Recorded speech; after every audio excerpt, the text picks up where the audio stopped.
Capítulo 2 do romance Foi o Vento. Autora Sônia Machado. Narração, voz neural Ricardo. Arthur, com as mãos enfiadas nos bolsos da calça caqui, olhava o tempo lá fora. Ele podia ver através da janela como o vento sacudia, lá embaixo, as copas das árvores enormes ao longo da rua, e ao mesmo tempo, parecia querer romper a barreira de vidro das janelas de seu escritório. Ventos são importantes para a dinâmica natural do planeta. Arthur falou em voz alta, se lembrando das antigas aulas de geografia, e do professor explicando que quando o ar se movimenta temos os ventos, e que sua intensidade varia conforme as condições geográficas e climáticas, podendo ser leve ou forte e até mesmo causar destruições catastróficas. São? Mário, seu assistente, perguntou bem ao lado dele. Quer que eu abra a janela para testar essa dinâmica? Sugeriu rindo. Está maluco, Mário? Não quero que passem o próximo mês organizando papéis ou correndo atrás deles pela rua. Isso se a dinâmica do vento não levar os papéis pelos ares. Imagine o trabalho que ia dar. Ambos riram, imaginando os projetos da última semana voando pelos ares de São Paulo. Melhor manter a janela fechada. Arthur falou batendo nos ombros de Mário. Mas eu vou me jogar ao vento nessa tarde. Como assim, cara? Mário fez cara de espanto. Pretende se atirar pela janela? Tá doido, Mário? De onde tirou essa ideia? Vou oferecer minha cara para ele bater daqui a pouco. Acho que estou precisando demais disso. Arthur deu uma gargalhada diante do olhar de Mário, que fingia estar assustado. Está precisando apanhar? Não seja por isso. E Mário ameaçou ir para cima de Arthur, simulando um golpe cruzado de boxe bem na lateral de seu rosto. Você endoideceu, Mário? Este escritório não é um ringue. Arthur riu mais alto. Está levando muito a sério seus treinamentos de boxe. Ambos riram, e também os outros funcionários, que já se colocavam a postos para assistir uma apresentação de pugilismo, bem no meio do escritório. Mário e Arthur eram muito brincalhões e conseguiam se descontrair e seus funcionários, sem contudo, perder a autoridade. Aquele projeto que terminamos mexeu com nossa cabeça. Acho. Mário bateu nos ombros de seu amigo. Você fala daquele projeto da cama, que ao ser acionada sai de dentro da casa tipo um portão eletrônico e vai receber os raios do sol pela manhã. Arthur se recordou do projeto maluco que criou para um empresário. Ou luar. Mário riu mais alto. Esse mesmo, cara. Projeto maluco, mas interessante.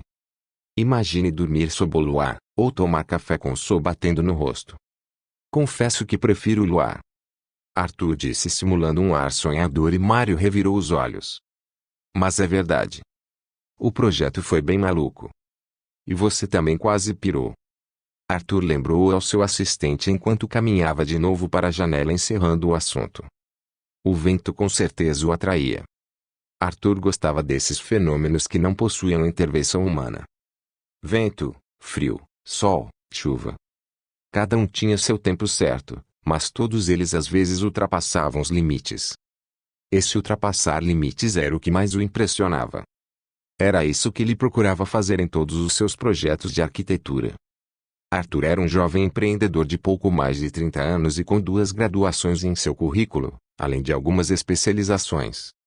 Quando completara o ensino médio, decidira por graduação em arquitetura e urbanismo, que o tornou apto a atuar em várias áreas que iam desde o paisagismo, criando projetos de espaços como jardins, praças e parques. Urbanismo, planejando e organizando espaços públicos. Restauração de edifícios, criando projetos de recuperação de casas e prédios antigos. Edificação e construção, criando projetos e coordenando as obras, escolhendo materiais e analisando custos. Resumindo, Arthur projetava e coordenava a construção de casas, prédios e espaços internos e externos, levando em conta a parte estética, funcional e também de conforto. Era um trabalho que ele fazia em conjunto com o engenheiro, o que o fez se decidir também por uma graduação em engenharia civil, e com isso, acabou lidando também com o aspecto mais técnico das construções.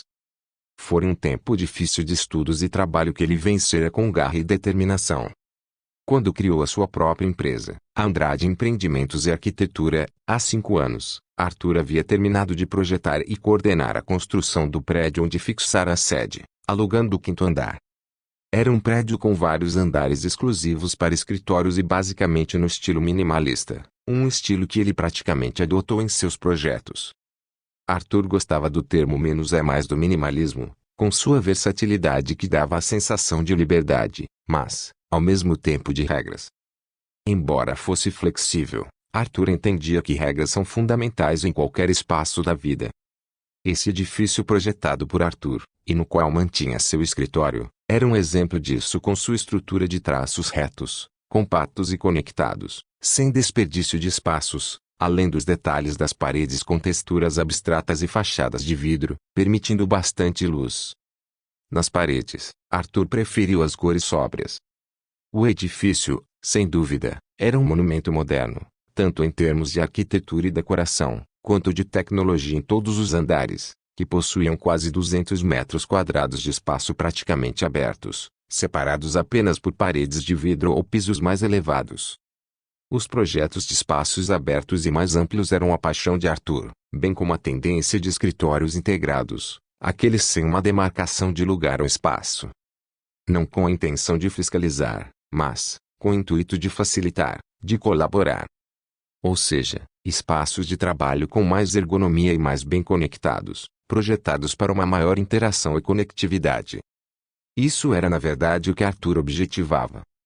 Até porque a tendência hoje em empresas é justamente trabalhar de forma colaborativa. Um ambiente nesse estilo é uma forma de se alinhar a essa necessidade. Resumindo, escritório integrado facilita soluções multidisciplinares. Contudo, Arthur entendia também que havia as atividades que precisavam de maior concentração. Por isso, criara nos escritórios algumas áreas para atividade mais focada, livre de barulho e também para pequenas reuniões. Além disso, a decoração do escritório, tanto o mobiliário quanto as cores, criavam um ambiente dinâmico e convidativo. Por exemplo, os tons neutros e sóbrios das paredes, as estantes que viravam mesas e mesas que se transformavam em bancos e assim por diante.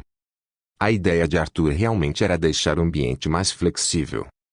Era assim que Arthur pensava e agia na sua vida pessoal, na administração de sua empresa e na criação de seus projetos. A Andrade Empreendimentos e Arquitetura, apesar do estilo minimalista dos projetos e da administração, não dava a impressão de ditar regras, mas sim de liberdade. Para Arthur, mínimo era sinônimo de liberdade, de vida plena, sem apegos desnecessários, sem burocracias. Depois de ficar um longo tempo observando lá fora através da imensa janela de vidro, Arthur finalmente pareceu sair do transe, e passando pela mesa de seu assistente avisou que ia sair. Mário, estou indo oferecer minha cara ao vento. Mário, que analisava uma planilha de custos, levantou a cabeça dizendo, não vai chegar aqui com a cara arrebentada aí. Não se preocupe. O vento hoje não está tão pesado assim. Volto sem um arranhão. Prometo. Ah! Não vai perder a hora da reunião com o Sr. Lopes. Mário lembrou. Ele vem às 17 horas, não é? Arthur questionou olhando o relógio de pulso. Tenho bastante tempo. E saiu passando pela porta de vidro que se abriu à sua identificação biométrica. Já na rua, o vento recebeu com um tapa gelado na cara. Ele simplesmente ofereceu a outra face e seguiu pela rua croata, admirando as casas simples e algumas até bem velhas, as várias residências modernas e edifícios de condomínios como o Imperiale, o Vila Romana Special Place, o Palácio Ferrara, entre outros. O que mais Arthur admirava nessa rua era o número de apartamentos à venda. Só em um site de vendas, por exemplo, havia 980. Quando Arthur se estressava em seu escritório ou precisava pensar sobre algum projeto, ele gostava de caminhar nessa rua. Nessa tarde, porém, depois de andar bastante, Arthur dobrou a esquina e entrou na Rua Toneleiro, outra rua que o fascinava pela beleza da arborização e da mistura de arquiteturas que ia desde as residências antigas às mais modernas, e os edifícios como o Via Veneto com seus detalhes azuis e pedras na fachada do andar térreo, o Saint Laurence e sua já gasta calçada de pedra portuguesa, e a velha árvore de frente com parasitas naturais grudadas em seu tronco, além de algumas bromélias, e bem ao seu lado, o grande espaço e alto Lapa em 2 blocos brancos erguidos para o céu. Em meio a essa arquitetura híbrida já se podia visualizar também algumas poucas vibes do momento, como o maximalismo, um estilo no qual mais é mais, priorizando o exagero, o vibrante, sobrepondo estilos e tendências, justamente o oposto do minimalismo. Segundo alguns, o maximalismo voltara para ficar, justamente pelo fato de levar em conta a personalidade de cada um, ainda que com mais intensidade nas decorações de interiores. Mas, para Arthur nada superaria o antagonismo da arquitetura minimalista do qual era adepto. Não que fizesse apologias às supostas regras desse estilo, mas porque considerava que para viver bem, não era preciso muito. Naquele momento, por exemplo, para Arthur, bastava o vento, que o seguia pelas ruas com suas brincadeiras, sussurrando coisas, arrastando folhas ou levando chapéus. E por falar em chapéus, enquanto caminhava aproveitando cada passo, Arthur visualizou algo, que ora arrastava-se pela rua em meio às folhas secas, ora parecia querer se levantar levemente no ar, e parecia vir rapidamente em sua direção dominado pela força do vento. Logo atrás daquele estranho objeto, uma bela moça corria na mesma direção, farfalhando vestido azul estilo Três Marias, com estampas de pequenas flores. Ela tentava pegar, em vão, o tal objeto que se arrastava ao sabor do vento, o que rendia uma cena muito engraçada que Arthur saboreava com um riso no canto da boca. Por instantes o vento pareceu se cansar da brincadeira, e o objeto fadigado aquietou-se finalmente perto da calçada em meio às folhas secas. Só então Arthur, que já se aproximava da cena, decidido a auxiliar a moça no pega-pega, percebeu que se tratava de uma boina azul de tricô, e se adiantou, abaixando-se para resgatá-la, praticamente ao mesmo tempo em que ela fazia o mesmo.